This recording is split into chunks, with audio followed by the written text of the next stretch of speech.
Okay, so I guess we are actually live on the Jess FM side. So I'm going to go live on my side here as well.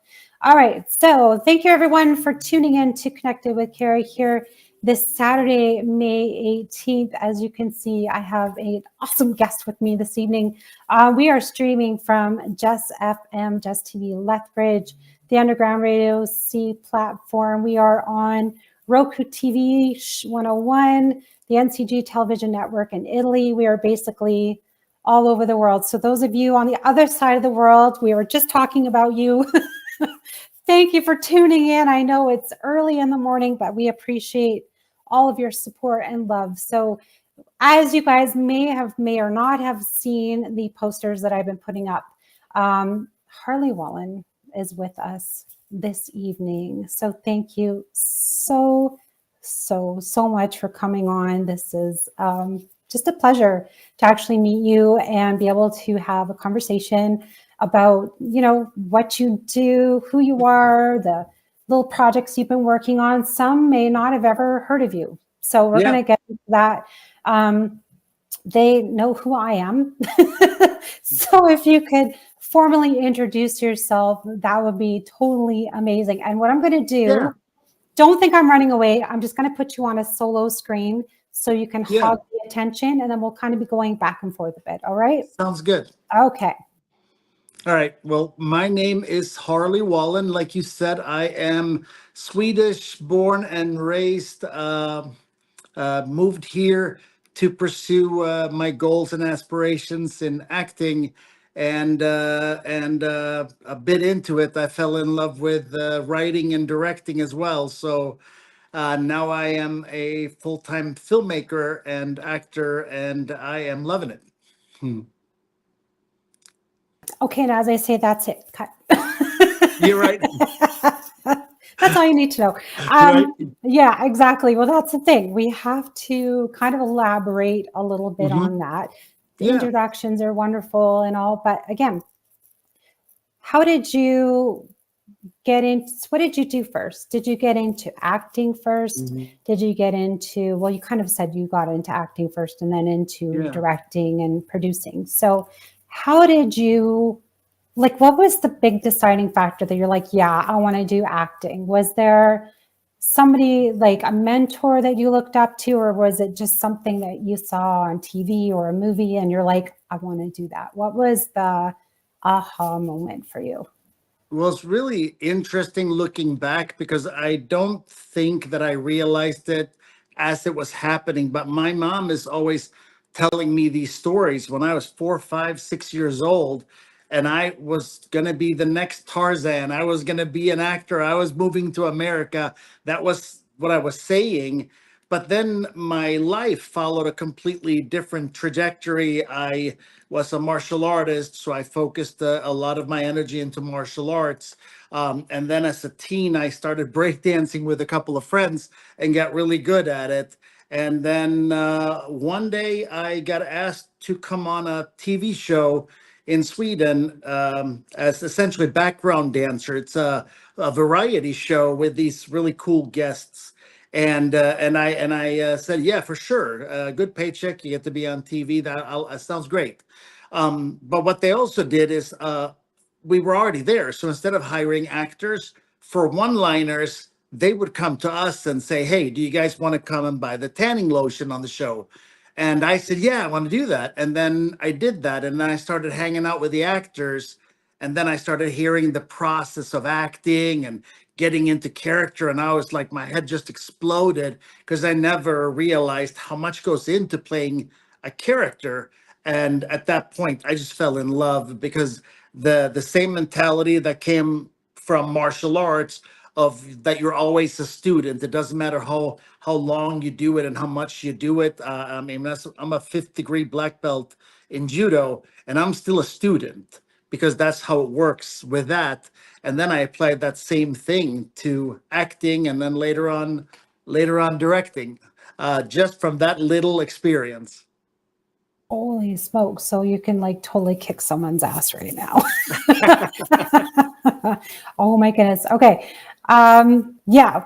So the next thing I want to ask you is, as you were on the stage and you were learning things and going through everything, what was probably one of the greatest things that, just that you kind of learned through the process? I know sometimes, like you said, maybe it was the skills of a black belt where it's like you could take that and go, okay, yeah, I could totally kick someone's ass, but I can also use it for a good purpose and teach others through that process, right?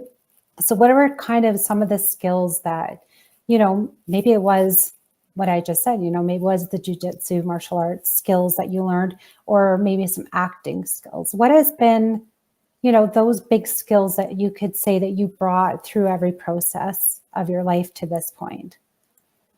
Yeah. Oh my God, that's such a big question. But with martial arts, it was always, I wanted always to help people be able to defend themselves, because the feeling of being helpless sounds terrifying to me, and I am the type of guy who doesn't really worry much, because I am very aware of my surroundings, and I know how to handle myself. And I wish everybody could walk around with that freedom, but I have a lot of friends who are not in that situation, and that's something that's hard. So I always try to give and help and teach that stuff, so that people can have more peace of mind. Because if the world is a big scary place for us, then it holds us back from the full experience. But that's just kind of my personality. So when it comes to the acting and arts and crafts and all that stuff, to me, it's almost always about motivating and paying homage to those who came before us, that paved the way, and at the same time bring up the next generation and lift them up. And even though we're telling stories that are really serious, like the last film we did is about domestic violence, and it's just the kind of uh, thing that will shake you up. It's still, what we're doing is still also just entertaining. So we gotta straddle the fence between giving somebody a break on the couch for an hour and a half watching one of our movies, or watching a movie and saying, hey, you know what, I want to do something about this, because it is insane that the domestic violence numbers are what they are in a free and clear country. That shouldn't be acceptable, and somebody gets off the couch and does something. I think that'd be a beautiful world. So Mm-hmm. paying it forward is big to me. Yeah, absolutely. I'd have to say that I totally agree on that point, because I think some people see it as, when you're not in the industry, not in film or acting, like I've done some acting myself and have kind of been behind the scenes just a little bit. But, most of all, I am a huge movie buff. I love movies. I love going to them, getting lost in the fantasy and having a good time out. But the thing is that when you are on the other side of the screen and you're watching it, that's the thing. We look for that escape and going away. But also, like you said, I think it's very important that we have these bigger topics in the world that do need to be brought to everyone's attention.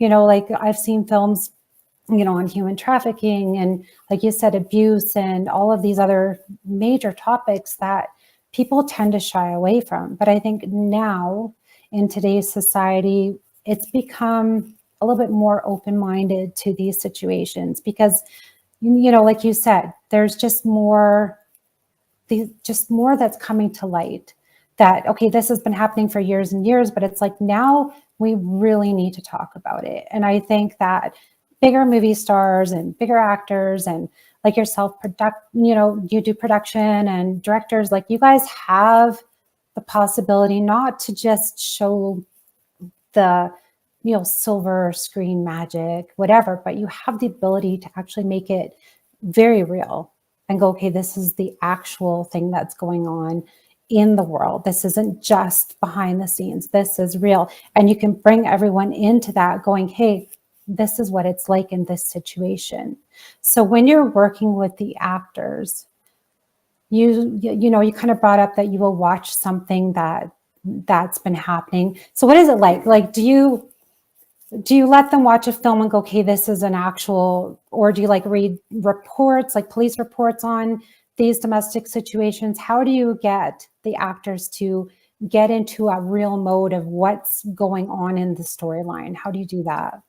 Well, I think the last film we did was Finding Nicole, and that one was super interesting because the woman that it all happened to worked and wrote the book essentially ahead of us, but alongside with me and our writer Jeff Calhoun. So we did it together. So she was there all the way along. So we didn't have to guess and do all this stuff. We sat down with all our police reports and we just went through, and we had to sift down this huge thing of all the documents and all the things that happened to her, and figure out what parts of her story makes a cohesive film where we can show what happened to her and how easy it is that this happened and how hard it is to get out, and maybe the system isn't fully working just yet. um, and the things that we poke at with that are so different from what we've done before. But having Nicole there was absolutely amazing because Yeah. she was with us on set every day. Yeah, I couldn't imagine going through a situation like I've been through things myself, but Yeah. having to relive something very traumatic and wanting to actually give that reality to everyone else, saying, "Hey, this is actually my life, and this is what Hmm. it's like." So I'm Yeah. sure she probably broke down on set a few times. Um, did you have somebody there for mental health support? Yeah. How did that kind of work? And for the actors, what was, maybe let's do this. Let's go. Yeah. What was like a day in the life of it? And what did the actors do? Like, kind of bring us through that situation. Yeah, so I mean, we spent a lot of time with this, especially knowing, how sensitive this matter was. So we had table reads, we had one-on-one conversations, and we did a lot of work ahead of time to make sure that everybody was really prepared when we were actually filming. And then on set, we had a psychologist that was on set, and then this film also has kids in it, and there were a couple of times where we had to shoot the kids' side of something and not expose them to the actual side of the fight and the argument that happened. So we had a very nice strategy of how to keep everyone safe and how to people to get to talk about it and feel through this, and even Shamari, who plays our not such pleasant character. It was very, very hard on him as well. I think it's very easy to understand how it's hard on the victim, but to find it in you to go through this and being the perpetrator was also a really hard journey, and took just as much work. I bet you there was like a lot of hugs on set after each little Yes, take. I don't mean to yes, do this. I love yes. you. Yeah, and Oh my then goodness. Oh, whenever we got a little bit, it got a little bit too sensitive. We had a little girl group of the girls kind of hanging out together, and then I would take Shamari and we'd go for a little walk, and then just keeping it because this was kind of, it felt like a passion project all the way through, and I haven't yeah. told a lot of people this, but I was a victim of domestic violence as a kid. My stepdad and my mom had kind of a crazy household with some of this, and I dealt with being the kid who gets kind of in the middle of this, and I was always ashamed and embarrassed, and I never said anything about it. And when this film came across, and my lawyer introduced this woman who was writing a book, who Netflix contacted about the rights to her story because they were making a documentary about it. The fact that here she is sitting here pitching to me to make the film of her life, I was Yeah. blown away. How did this find me? It feels so purposeful and like it was meant to be. Hmm.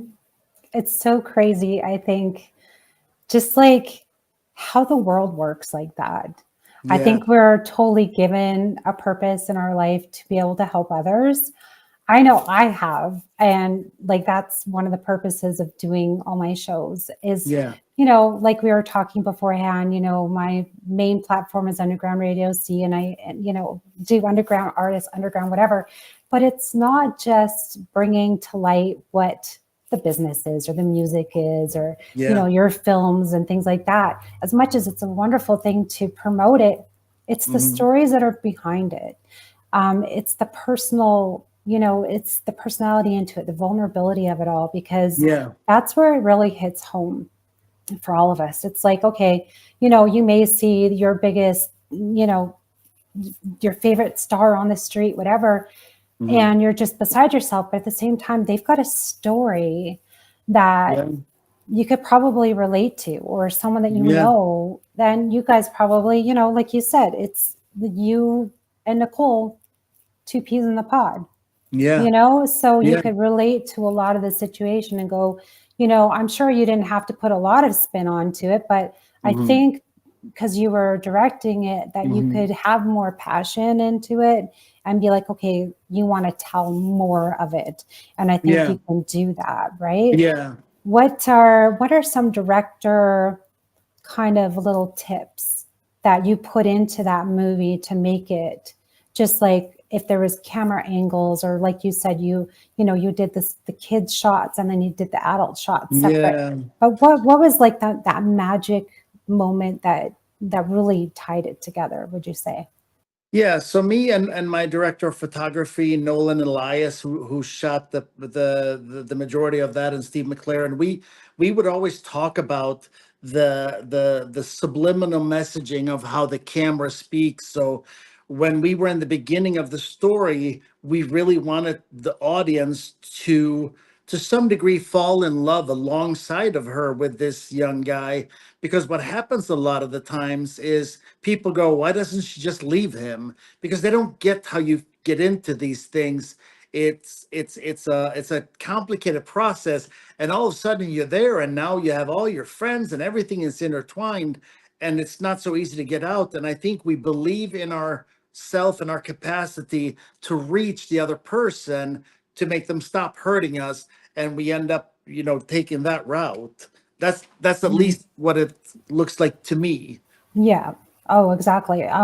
Getting into that, I think too, when you have domestic violence going on and you don't know the background of it, it's again like, it's hard to let people know, okay, there's narcissism, there's, like you said, there's just abuse overall. There's a whole bunch of different types. And I think people have to kind of educate themselves a little bit.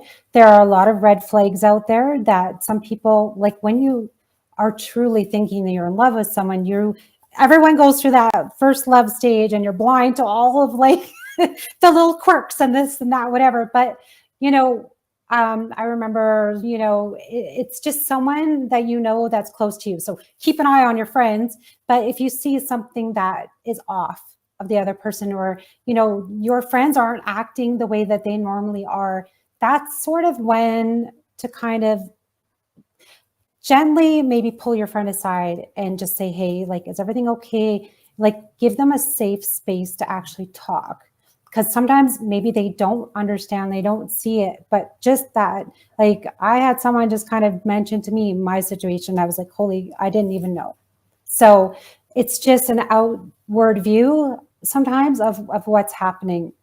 And that's sometimes a big thing. Like you said, it can just be the way someone's talking to you. It could just be that you're being isolated. There's different things. Like if you notice, your friend used to be all bubbly and always going out, whatever, all of a sudden they met someone, the love of their life, but they're always, you don't ever see them.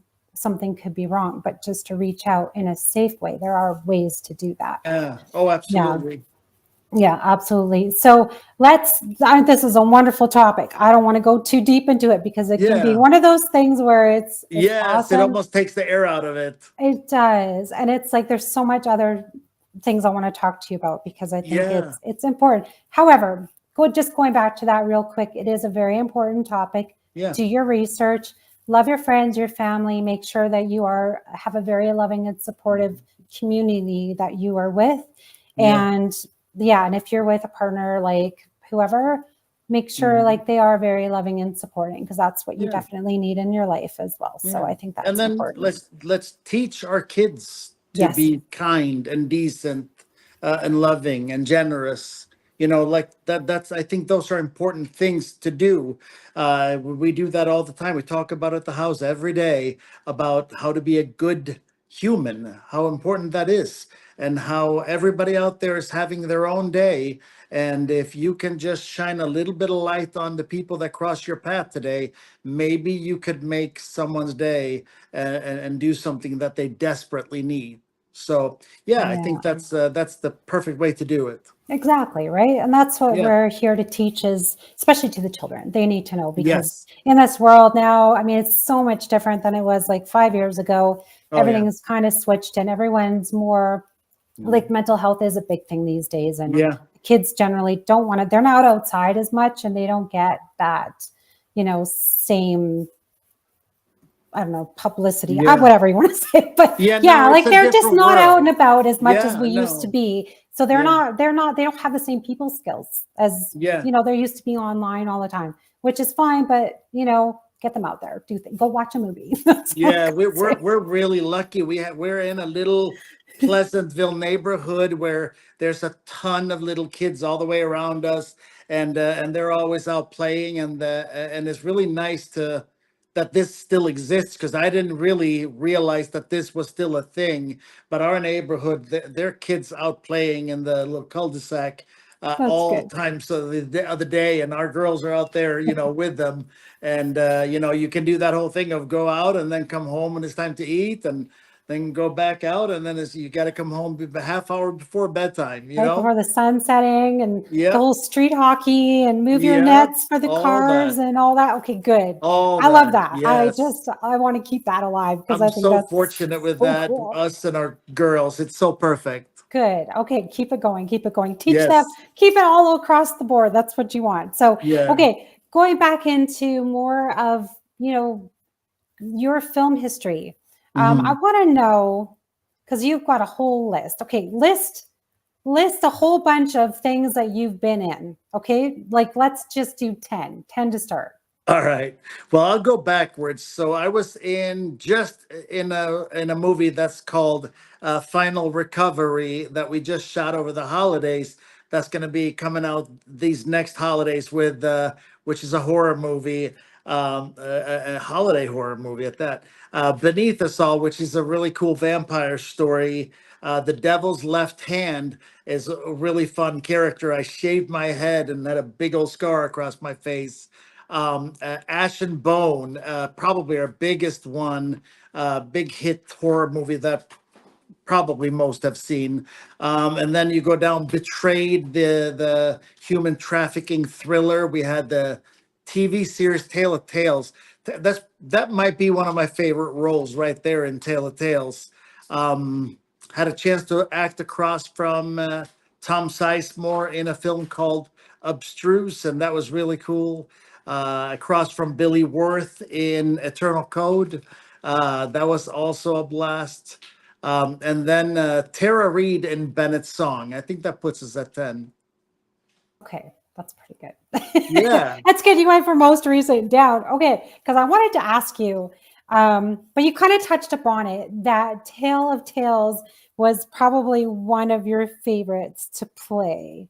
Yeah. So go into that a little bit and tell us why, it's one of your favorite. What's fun? What's it a little bit about as well? Yeah.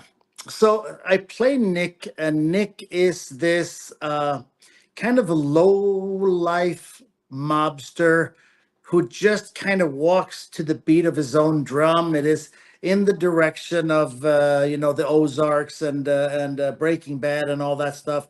It's a guy who's just kind of looking out for himself. He's paid his dues, and now he's trying to figure out a way to embezzle enough money to move to the Caribbean, or something like that. And he runs a strip club, so he's quite the interesting, colorful character, because all kinds of bad stuff happens at his club. And then we find out, with the trouble on top of that, is he doesn't actually own the club. His brother owns the club, and his brother is on his deathbed. Oh So it no. is it is the kind of role where you get to color outside of the lines a lot, and that's fun. That's got to be a lot of fun. Okay. So who in all of your acting days, who has been like your favorite person to work with? Oh God, that's so hard. Or top five? Because I saw your Instagram post and I know you have a hard time listing your top five. So now I'm going to give you your top five. Top five of yeah, that is so true. Oh my God, that's hilarious. You know, I'm terrible at that. My top five movies is like 20 films. My wife always makes fun of me. Top five people that I've acted across. Tom Sizemore definitely kind of just like he was such a natural. I remember because I directed the film and I acted across from him. And I remember looking at him, the difference in seeing him in life versus on the screen. It's two different people, and I don't understand how it works. It's not the same guy, and it's amazing that somebody has that level of screen presence where on screen they're bigger than life, and that was Tom, and I loved working across from him, and I'm so happy I got that opportunity. Um, I also love John Savage. He's so iconic. So to get a chance to be across from him, and one of the opening scenes of the film, going toe to toe, face to face, that was blew my mind. And he's another one of them that he just commands the screen. So just to be on that screen with him was magical, without a doubt. So that's somebody that I really, really, really enjoy. Um, Another guy who kind of blows my mind at times is Richard Tyson. Here's a guy that plays all these goofy characters and everything else, and he's a Shakespearean real a real actor, an actor's actor. And the first time I worked with him, we just dove so deep into talking acting and the craft of acting, and his just commitment to that, and how driven he was to even get into this. So that was really, really cool. And then I think what surprised me the most was Scout Taylor Compton in Eternal Code. It was the craziest thing. We ended up having, actually were supposed to have Jake Busey play that role. And he got delayed on set. They had an accident on the set of Stranger Things, and he had to pull out of the film. And I had to replace him in hardly any time. And Scout came to the rescue, and we had to rewrite this because, you know, going from a guy to a girl on screen alters things, and it all worked out for the better. It was really, really cool to see her play a role that I've never seen her play. She was so good in Eternal Code. I loved that. Cool.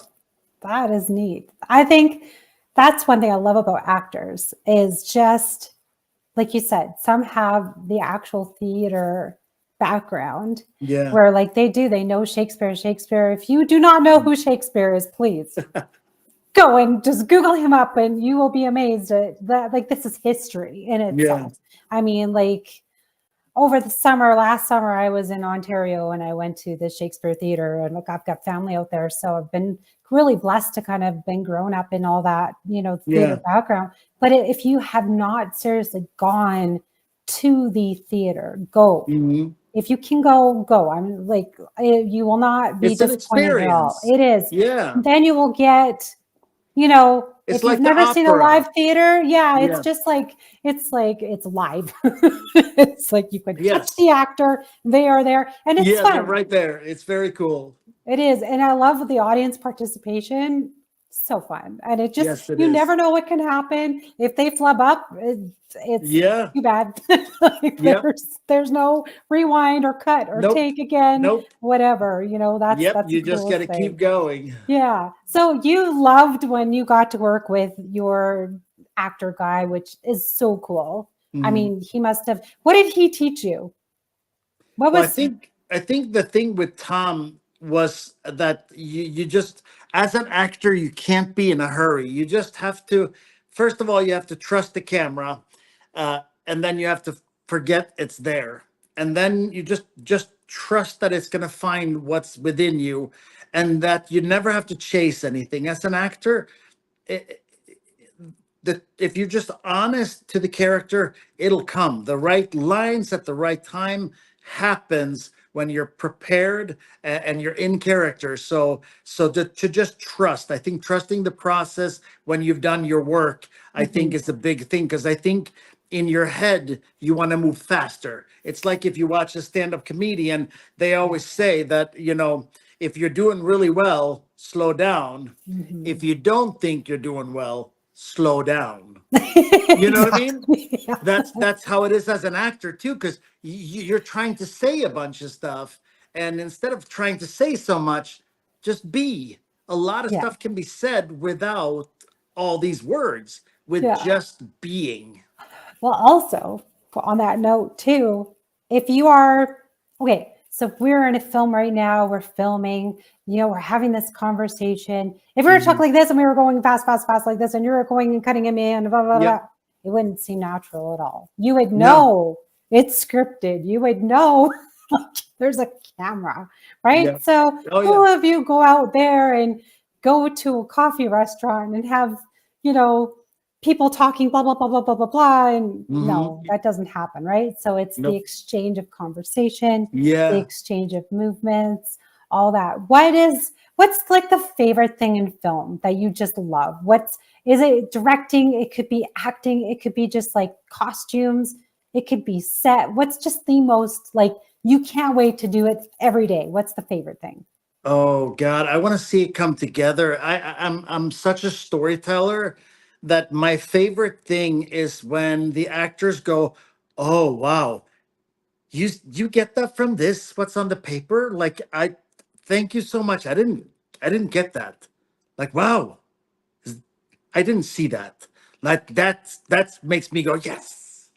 I love seeing people get inspired and get it, and they were like, this seems to me was just A to B, and I never realized what you're saying, because the whole thing is, it's just like when you're at the beach. If you can be really, really present, and you can feel the breeze and listen to the waves and the birds and the people and a little bit of music in the background, it's all really, really pretty, and it's all so perfect. But you have to be present. That's the same thing when you're an actor. The more present you can be, and the more true you can be to what you're doing, the better all that's going to be, the performance and everything else. And as a director, I get so satisfied when I see an actor just go, oh, when they start understanding what they're doing, what's the full medium of their expression and living the character. Love it.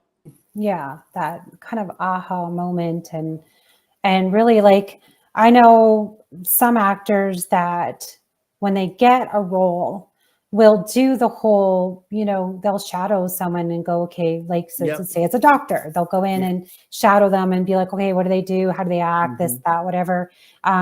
Do all of your actors do that, or some research? What is the usual for your guys? Yeah, so I think each method is kind of its own thing for each actor. So some people really almost put on their character from the outside. So they find the clothes that they want for the character. They find the gait and their stride. They find their attitude and how they speak, and then they go internal. Some people start on the inside and say, "This is who I am. If this is who I am, what do I look like? What do I talk like?" And you go that route. So there's not one way to get there. I think the biggest thing is you have to do all that work to prepare for a role. But then the coolest thing is right before you start filming, you got to throw it all out, because when you and I had this conversation right now, nothing is prepared. It's not like you sent over questions ahead of time. So we have to think on our feet, and we have to interact. And that's what acting is. But if you've worked really hard, the lines are going to come out, and you're going to be your character, and that's going to be super true. But you're not thinking about it, because you and I aren't thinking about this at all right now. No, I find, like I said, when I first started my business and doing everything, I did script some questions.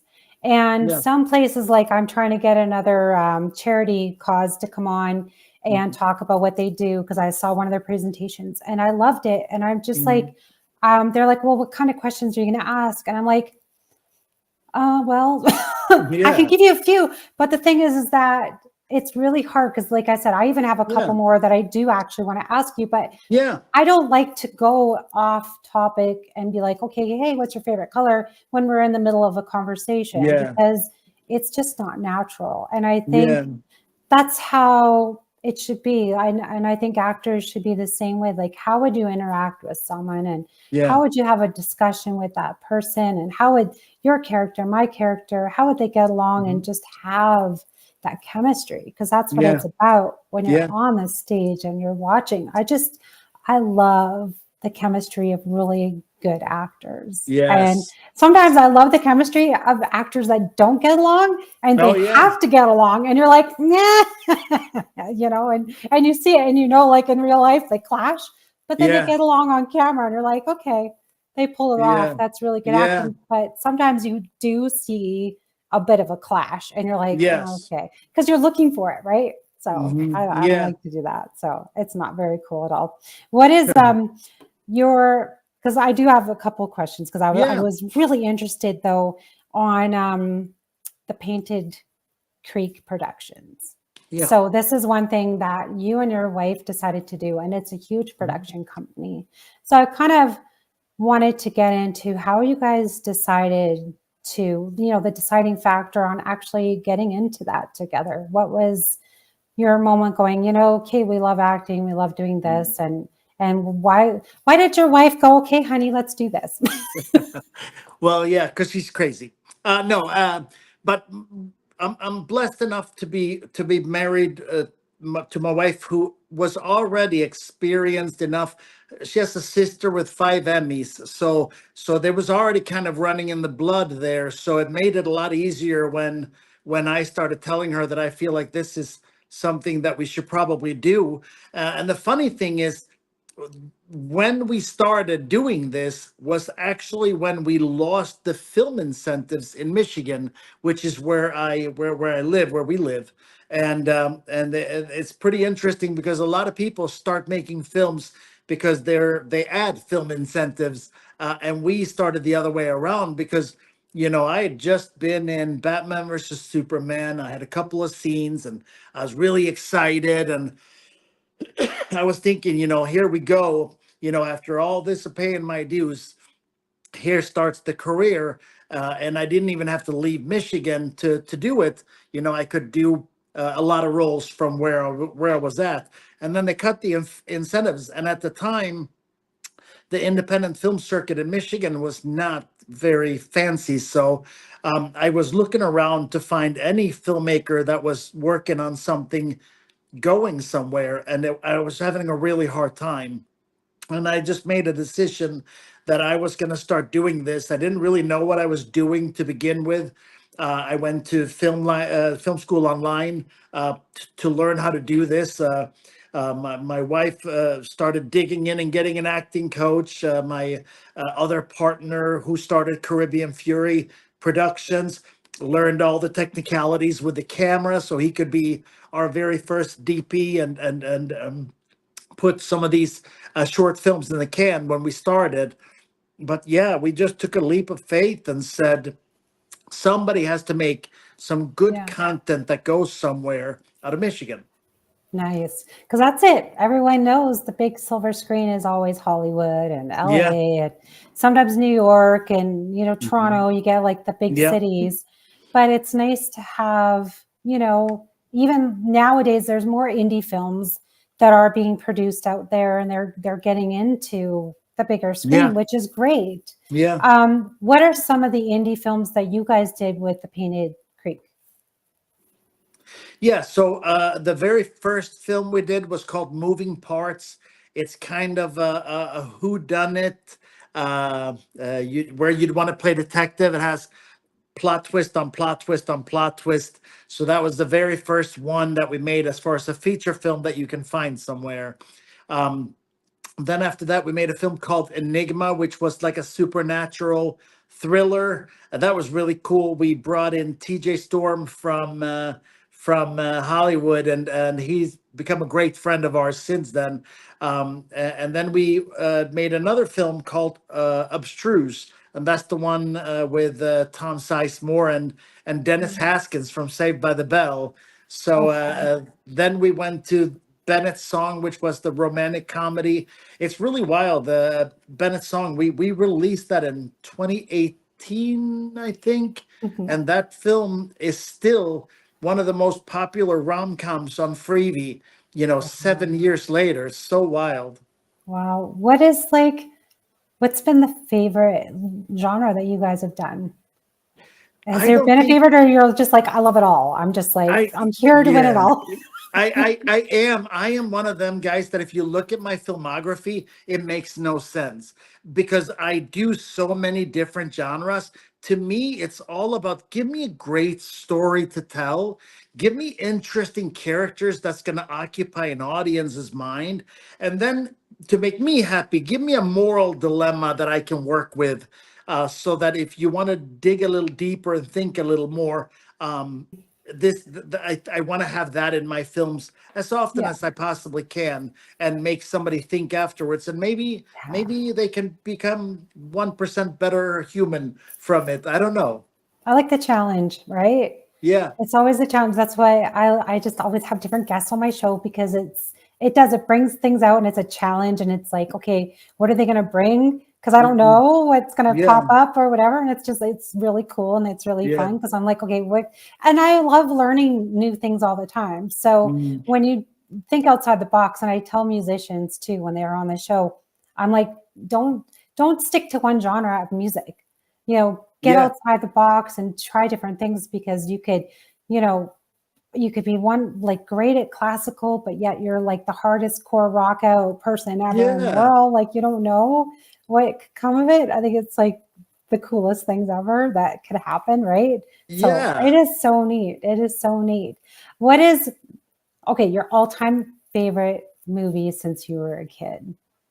And then we'll wrap up, because I just want to. This was not even a question that I wrote down. I'm just like, I just want to know what your favorite movie was. I think for me, favorite movie ever, probably The Usual Suspects. I love how incredibly well crafted that film is. The storytelling all the way through is just superb. The acting is incredible, and what they did, which a lot of films don't do well, but I like leaving out breadcrumbs for an intelligent audience. So if you watch any of my films with plot twist or whatnot, I always leave breadcrumbs. I don't like when a filmmaker makes a film and then they surprise you and there's absolutely no way you could have guessed it. That's rude. You need to leave some breadcrumbs so that I can figure it out. You can try to fool me. I'm cool with that. But at least make me go, because what I love about watching a film like The Usual Suspect is every time I watch it, I will see another breadcrumb and go, ooh, that was good. That was good. That was there and I didn't catch it. Now I see it. Right? The foreshadowing of a movie. Yes. And it's like right from the get-go, like even I love totally like opening credits of a movie where they like, like James Bond movies, and they have like the storyline is sort of in there. They do foreshadowing and they drop clues and whatever. And I'm like, oh, and because if I've seen it once and I go back and I watch it, and I'm like, oh, I never saw that, and it's so clever. And you're like, that's like the coolest thing ever. I love that. Absolutely. That's me. Even like Fight Club is another one of them movie where you can almost go crazy going back, because some of it looks like mistakes, but then when you think about it, that's not a mistake. That was intentional. Because I don't know if you've ever looked into all the plot holes. There are YouTube videos on this that are crazy.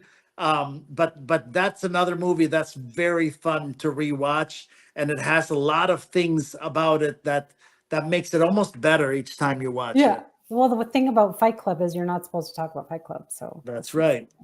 I'm not supposed to. But go, Right. look, kids, rule. go find out you didn't hear it here. Just go. That's like, I love, like Easter eggs and all that kind of stuff. I love that because it's just like, it opens up your mind a little bit more and be like, okay. And then you think the one character, like the whodunit, you think it's that one character. But then all of a sudden you're like, I don't trust the butler over here. He's been acting suspicious. Yeah. And then it ends up being the butler, but you're not like, yes. But they totally lead you along this other path. And you're like, I see what they did there. And you're like, oh, it's so good. Yeah, I love that. That's me. I'm in love with A24 as a company. I just watch everything they do, and it's very rarely that I'm not super happy with one of their films. I've been saying this for a year or two now, that I will for sure find a way to direct something for A24 at some point, because our alignment in how we see storytelling is so incredibly on the same page. I can't wait to do something like that where I can really tell a story. Oh, that'd be so exciting. So exciting. Okay. I don't want to have to stop our conversation. It's so good, but we do have another show after this to make sure if you guys are watching, Crystal Starnes is on next.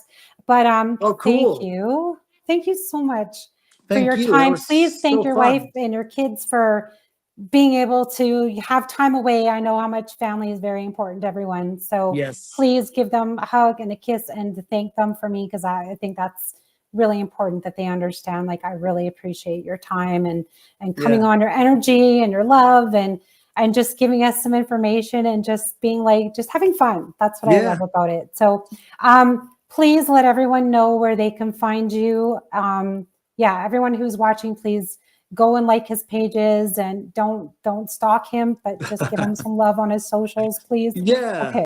I'm pretty interactive on especially Facebook and Instagram, I think, although I am on everywhere. And it's Harley, like the motorcycle, Wallen, Wallen. You should find me easily at all those different places. And please keep watching movies and try going to the theater every now and then. I know it's not super convenient, but it is an incredible experience that I hope we don't lose from getting too comfy on our own couches and the TV's getting so big. And we need more communal things where we're together. It's harder to become a divisive society if we hang out together. So let's hang out together. Yeah, and it's fun in a movie theater because everyone does the ooh and the and then cheering for the good guys and go get them and all that fun stuff. And now they got only used to be theme parks used to have the 4D experience, but now the theaters have it.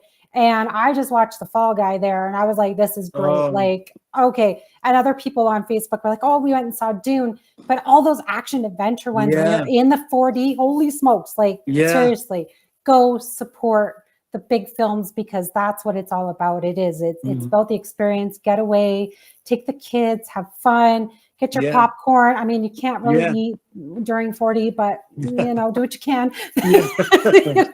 Have a hoodie with the popcorn in it, whatever works, it's all good. Thank you again so much. Keep making the movie magic. You're so wonderful. Please come back on again soon. I would love to have you back.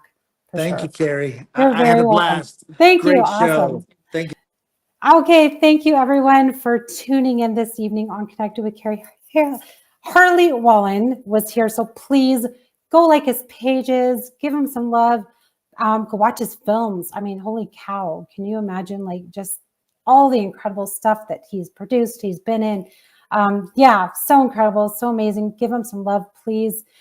Make sure you guys tune in to next week's Connected with Cari as well. And please go like our socials as well, Jess TV, Jess FM, Underground Radio C. Please follow us, like, share, all those wonderful things. If you want to be a guest, please contact me. If you know someone that would make a perfect guest, please contact me as well on my socials, please. And have a great long May weekend. Yes, it was raining, some snow here and there, but try and get out if you can. Enjoy the time, enjoy your family, and stay connected.